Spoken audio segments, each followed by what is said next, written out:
হাতির তাণ্ডবে ভাঙল বসত বাড়ি, লন্ডভন্ড সদ্য ধানের চারা জমি। অন্যদিকে বৃষ্টির মৌসুম ত্রিপল টাঙিয়ে চলছে ক্ষতিগ্রস্ত পরিবারের বসবাস, চোখে মুখে আতঙ্ক। রাত্রি নামলেই এখন ঝাড়গ্রাম জুড়ে হাতির আতঙ্ক। সন্ধ্যা নামলেই গ্রামের মানুষের বেরিয়ে আসতে হয় মশাল নিয়ে হাতি তাড়াতে, কারণ দেখা মেলে না বন দফতরের অভিযোগ গ্রামবাসীদের। প্রতিদিনের মতো সোমবার রাতেও ঝাড়গ্রাম জেলার সাঁকরাইলের সিদাকুড়া সোনাকুন্দা এলাকায় প্রবেশ করে 20 থেকে 25টি একটি হাতির দল। পরপর গ্রামে ভাঙে বাড়ি। গত এক সপ্তাহ ধরে এলাকায় প্রবেশ করে দাতারের দল। জানা গিয়েছে এলাকায় হাতি গ্রামে ঢুকে একের পর এক বাড়ির ওপর হামলা চালায়, ভেঙে ফেলে 3টি বাড়ি। এলাকার চাষের জমিতে তাণ্ডব চালায় দলটি। অবশেষে গ্রামবাসীদের উদ্যোগেই হাতি ফেরানো হয় জঙ্গলে। গত এক সপ্তাহ ধরে হাতির তাণ্ডব চালাচ্ছে ঝাড়গ্রামের গহিরা, সিদাকুড়া, সোনাকুন্দা, দুধিয়ানালা সহ বিভিন্ন এলাকায়। বিঘার পর বিঘা সদ্য রোয়া চাষের জমির ওপর দিয়ে প্রতিনিয়ত দল হাতির যাতায়াতে মাথায় হাত গরিব চাষিদের। বন দফতরের বিরুদ্ধে ক্ষোভ এলাকার বাসিন্দাদের। 4 দিন যাবৎ আমার গ্রামে হাতিতে প্রচুর তাণ্ডব চালাচ্ছে। চাষের জমিনের পুরো ধান নষ্ট করে দিয়েছে। ধানের তলা যা ছিল, তা বাদে যে সবজি যেটুকু করা হয়েছিল সেগুলোও খাই নষ্ট করে।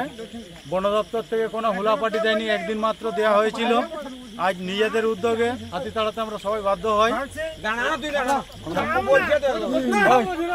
এটা গ্রাম হচ্ছে সিদাকুড়া, বাঁকড়া বীচ, কলাইকুন্ডা রেঞ্জ, সাঁকরাইল থানা। নিজেরা স্টেপ নেওয়ার কারণ যে প্রচুর ক্ষয়ক্ষতি, বাড়ি ঘর ভাঙছে। আজকে আমাদের গ্রামে চাষবাসের অবস্থা ভালো নয়, একটুও কেউ ধান লাগাতে পারেনি। যেটুকু বৃষ্টি না হওয়ার দরুন যেটুকু তোলা ছিল সেটুকু তোলাও হাতি খাই নষ্ট করে। আজকে কিছু না করে, মানে কিছু উপায় না থাকার ফলে আজকে নিজেরাকে হুলা ধরতে বাধ্য হয়।